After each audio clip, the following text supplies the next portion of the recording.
Good morning. Welcome to your early morning intuitive guidance for this fine Wednesday. Running a little bit late today. My poor dog has diarrhea, so we were out 3 times last night, so I feel kind of like the wreck of the Hesperus. Anywho, welcome to your early morning intuitive guidance. I'm Dr. Bonnie Nussbaum, America's kick-ass coach and psychologist. Here with some words. I am really blown away by the words for today. Good morning, Jill. Welcome, welcome. This card for me is so spot on, I can't even tell you. And I'm hoping it hits the nail on the head for all of you also. Welcome, welcome. Oh, looks like someone else is popping on. Might be Cindy, since I can't see a name. Nope, Deb's here. Welcome, welcome. Glad you guys are here. And again, I believe that when we share energy, yep, it was Cindy, I thought so. When we share energy on these cards, it not only helps each of us move forward individually, but it moves us all forward collectively. Good morning, Joe, welcome. I'm gonna tell you the truth. I haven't even looked up the election results yet because really, I don't care. I did what I can do with this thing. Options were what options were. However it goes, it will be in divine right timing and divine right order. Good morning, Carolyn. And it doesn't really matter how it turned out because there's a much bigger picture here. A much bigger picture. We've done what we can do. So I love today's card because I think it not only fits perfectly for the day after election day, but it also fits perfectly for things that are going on in our world. And I don't know about for you, but for the last week, I've been pondering some questions. Why is what I'm doing not seeming to work real well? Why does it feel like I have sand in my gas tank? You know, it's just not flowing real well. And then we hit yesterday, and the energy of yesterday's eclipse was amazing. And what happened for me, and maybe for some of you, is it popped loose a bunch of old, limited, patriarchal thinking that I had bought into as a little girl, and it was time to jettison that shit. Done. Done. So, bummer. I don't know why you would have had a hard time finding me, but here I am, and here you are, and we are good. We are rolling. So, we have a card from the wonderful Allowing Prayers deck by Siobhan Nash. And this card, it says 57 invitations to spark a conversation with your soul. And so I love this card. It is allow reclamation, which means reclaiming of what was that was useful. There was a point in time where women were revered, where what the divine feminine offered was valued and revered, seen as worthy, seen as integral to the process. A lot of indigenous cultures, good morning, Lisa, welcome, glad you are here. I think you're going to like this card. A lot of indigenous cultures were matriarchal in their lineage, not patriarchal, and can see the ripple effect of what that led to when nations were run through the matriarchal lineage. So here are some questions. We've got 2 questions. These are pregnant questions, people. And they're going to hopefully stimulate a whole lot of thought over the next day, for sure today, but beyond that. So if you got a pen and you can write them down, that's fabulous. I'll try to remember to put them in the feed also. But when I grabbed this card, actually, I had to tell you the story of grabbing the card too, because I picked the deck the way I usually pick the deck, muscle testing to see which one. But the cards, when I took them out, this card was on the bottom. And my soul just said, that's the one. And I'm like, don't I need to mix them up? Nope. Don't I need to cut the deck or shuffle or anything? Nope. That's the one. So, allow reclamation. Here is our first question. Where are you giving pieces of yourself away to people and situations that don't serve you? Good morning, Beth. Where are you giving pieces of yourself away to people and situations that don't serve you? And what dawned on me yesterday, with fanfare and bugles and all kinds of things, was the concept of I have been walking the line along the edge of the patriarchy, trying not to piss off the patriarchy, because the Mary Magdalene card that I got yesterday with my women's group was all about her being exactly who she was, being Jesus's peer. She wasn't a prostitute, that's bullshit. She was his peer and taught with him, good morning, Gwen, and was a powerful leader in terms of thought process. Good morning, Suzanne. I'm glad you are here. I'm on a roll today. Look out.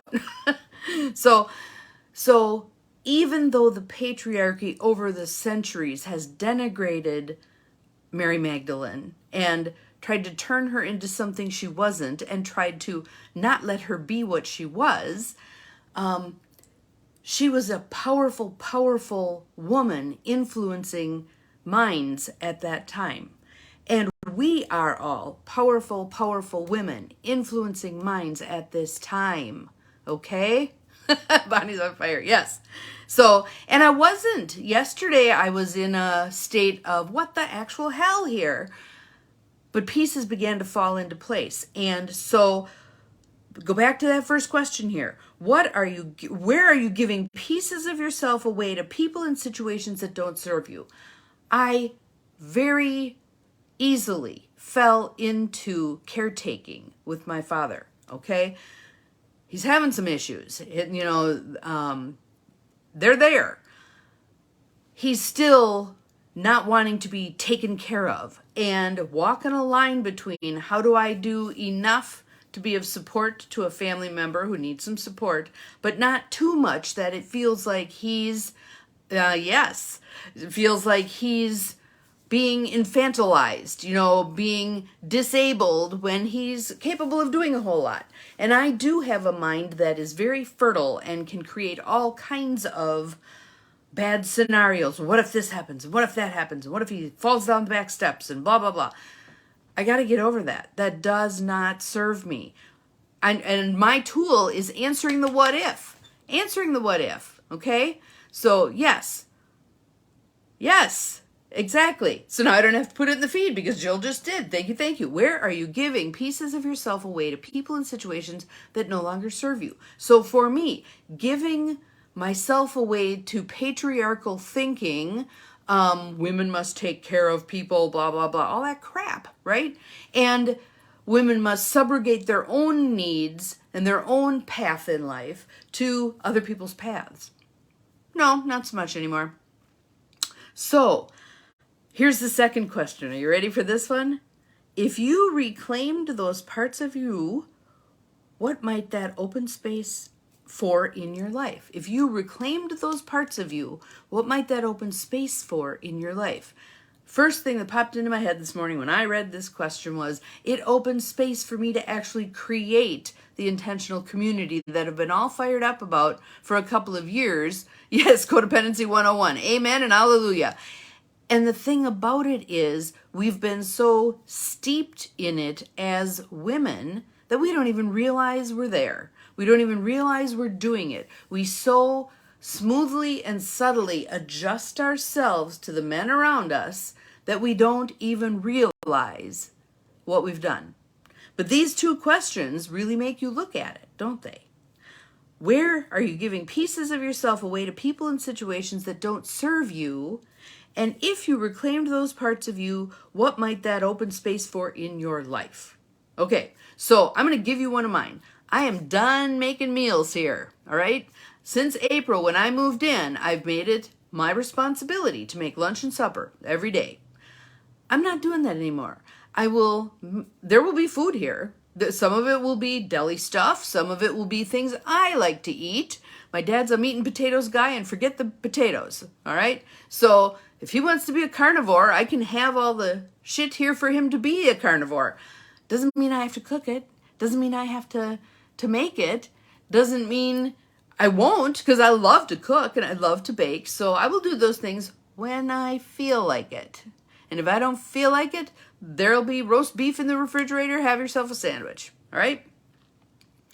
What this will open up for me is time and space and energy. I have my class today. It's a 3-hour class on Zoom. Do you know how 3 hours on Zoom feels? But that's how we're doing it at this point in time because of COVID and all this other stuff. And actually, it's wonderful that we do many things via Zoom because we have access then to much more than what we would have access to. And I'll give you a for instance, because we were talking about this yesterday morning on my wonderful women's group call, coffee call. The theater stuff. When theater had to shut down because of COVID, they did make some accommodations to make some things available via Zoom, via YouTube, via Disney Plus channel, all kinds of things. I'm thinking Hamilton. And so the women on my call yesterday morning who've seen Hamilton were talking about how difficult it was to process it. It's an amazing show, but because of the rap music, it made it difficult for women of a certain age to process things. But as they worked with it, as they watched it multiple times, the magic happened, right? So I'd like to suggest to all of us that we, as we reclaim those pieces of ourselves, will have the time, the energy, the interest in pouring ourselves into some of those things that will then open up doors for us, all right? So again, I think it's next week. I think it's next week, Monday. It's so interesting. So this developer that I've been trying to connect with regard to the intentional community stuff, is a young woman who's incredibly busy and very, has a lot of irons in the fire, right? I remember being that. Having small kids, running a business, etc., etc., etc. Trying to run a household. Didn't always do real well at that one, but whatever. We always had a meal on the table. So observing how she's had to make some change. We had to change the date that we got together. Rather than being face-to-face, we were going to do Zoom. Now, rather than doing Zoom, we're going to do a phone call while she's in her car on her way to a job site. And I'm like, that's not ideal circumstances in my book, but it's what's being offered, so I will take it, and then I'm going to run with that from there. My gut will tell me whether or not she's the person I need to be working with on this project, and if not, she may be able to give me the name of someone else who would be, or I will open myself, I will do the divine feminine, the yin part of a process, and I'm going to talk about that in a minute, where I call in who and what I need, all right? So, the yin and yang. I first learned this with regard to marketing. I mean, marketing right now is kind of a swear word, but when you have a business, you need to market, right? So I'm doing my Black Friday special right now, and I'm marketing it. I'm putting it on Facebook. I'm sending it out in emails. I'm talking about it right now. When I take my coaching programs and packages and put them on sale, just from now until Black Friday. That's it, done. So I do that once a year, and I do my birthday special in May, and that's the only times my programs or packages are on sale. So, yin and yang. You know the symbol, the black and the white part that fit together perfectly? Marketing is that way also. And I'm going to use marketing as an example, and then I'm going to jump to where I want to go with this. Yang marketing is all that stuff we already know how to do when we think marketing. So I'm going to take out an ad in the paper. I'm going to put up flyers. I'm going to talk to people about it. I'm going to do a radio advertisement. I'm going to do television. I'm going to put it on Facebook Marketplace. I'm going to whatever. I'm going to make an event in Universe and put that out there. That's all the yang marketing, the divine masculine marketing. Divine feminine marketing, a whole area that we haven't even paid any attention to that is so powerful, is things like opening up our heart space, sending out a soul call to the people, places, things that need to avail themselves of what we're offering, okay? That's the whole yin marketing. So now let's take that with regard to reclamation, all right? So in creating an intentional community, I'm doing the yang stuff. I'm taking the classes. I'm talking to people about it. I'm meeting with these women who may or may not be power brokers in the process of creating this thing. And if not them, others. The yin part. The yin part is I need to take some time, which I will do right after I make the rice and hamburger to bind my dog up, to send out a soul call to those who are meant to be working on this project with me. And that includes the architects, the developers, all of those kinds of people, the people who write grants, etc. But it also includes the people who are going to be homeowners with me in this process, in this project. And I foresee, because I like to dream big, once the one that I'm going to be living in is created, I'm going to farm myself out to other ones to help support them to get it done. Because there are a whole lot of these that start and then wither on the vine. Because there isn't enough support, guidance, you rah-rah, you do this, try that, going on to support them through to fruition. That's going to be my job. And I'm going to be paid handsomely to do so. All right? And that's another piece that the divine feminine needs to look at. Being reimbursed for the magic we create out of our divine feminine. Does that mean that we can't do things gratis? No, we can do things for free if we choose to. But we can also make a damn good living doing those things appropriately in the divine feminine way. Here is a fair energetic exchange for my wisdom, my expertise, my enthusiasm. Okay? So all of you who are sitting out there thinking, well, yeah, I'm retired and I got this little side thing I really want to do. I really want to get it going. This is the kind of thing you need. Put it out there. I need the opportunities to show up that will help me move my little side hustle forward in the divine feminine way. Who do I need to have coffee with and talk about what I want to do? I think about people who craft. I love crafting. But I think about people who do that, and oftentimes they denigrate what they create. The cards people make, the beautiful cards, well, I'll sell it for $1. What the hell? Sell it for $5. Value what you create. Value the gifts that you have. Allow them to create a fair energetic exchange, right? Don't keep ripping yourself off. What I wrote down already today, and I'm going to be writing on more, is get out of victim and into empowered.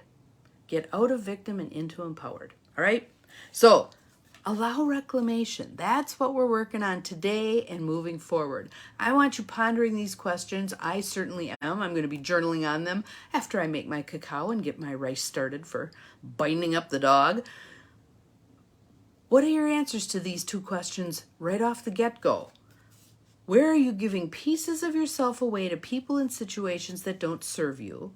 And you'll have your initial answer to that. And then I'm going to suggest that other answers will emerge as you start dealing with the surface layers of this thing, because this is an iceberg, all right?